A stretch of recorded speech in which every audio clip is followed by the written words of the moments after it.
I'm Sam Lindner, a student reporter with Kids First. I'm here in my class in Longfellow Middle School. Let's see what we've been doing. For the past several weeks, my classmates and I have been studying the Amazon River Basin in Brazil.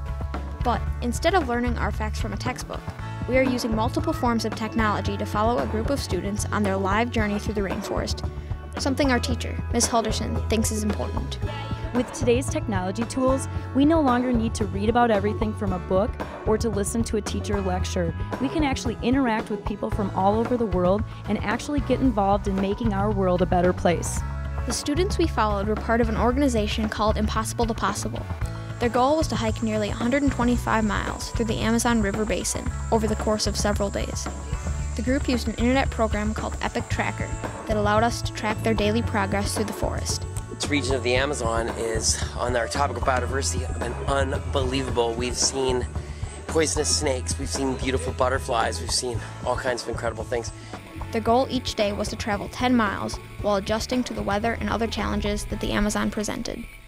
Why was it better to use technology instead of reading about this in a book? Because with the videos, you can actually experience what they see and what they're actually doing. At the beginning of the group's journey, we were able to call them from our classroom and talk to the participants ourselves. This helped us to get to know the students more personally as we followed their blogs and video conferencing. I like the video conferences because they would tell us about what they had done recently and the people they had met and what they had seen. We were able to see firsthand the different ways the rainforest is being destroyed. The four main ways are from pollution, deforestation, habitat transformation, and the introduction of invasive species. It may look dense, but it's nothing compared to the jungle that we walked through that hasn't been deforested. I asked my classmate what surprised him the most. When they were trekking, they passed through this one area of rainforest that had been deforested in the late 70s, and it still hasn't fully grown back.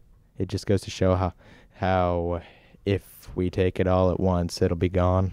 The rainforest had insects and critters that many of my classmates had never heard of.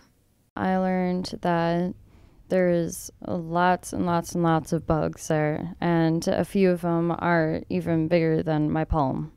And I thought that was really surprising. The amount of snakes in the river was also scary. We actually had snake guards. They put it on your shin, and it's supposed to stop the snakes from biting you. I think that the part of this project that no one will ever forget is when they explained about the snake guards.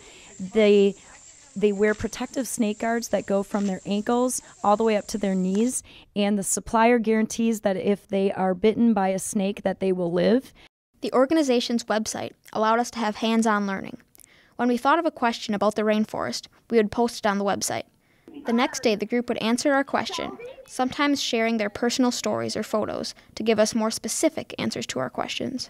I asked, how do they keep cool? And they just got used to it over time, and they would take water breaks where they go in the river and they just cool off in the water.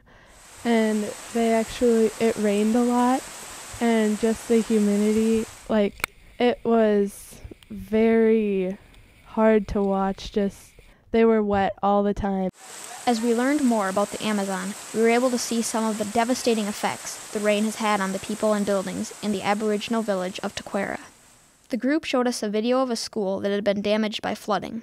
The school is in Taquera, and ITP was trekking through it at the time, and they stopped and they took a look at the school, and it was sort of like a tent structure. It had 4 poles, a tent-like top, and it had a few desks and a blackboard.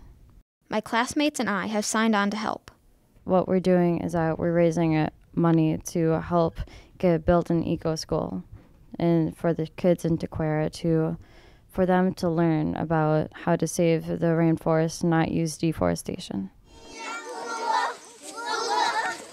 for our class, we decided that we would break down into groups of 3 or 4, and we have 15 different groups that are have decided on individual projects that they feel could raise money to help build an eco school.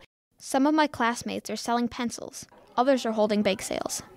We are actually doing a music video that we're putting on iTunes and selling. As the Impossible to Possible groups trek through the Amazon comes to an end, and our unit of study does as well, we will continue to have thoughtful conversations with one another about what we have learned and about the valuable resources in the Amazon.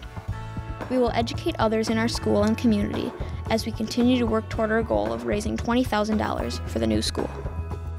As you can see, with technology we can go from our classroom to anywhere around the world. For Kids First, I'm Sam Lindner.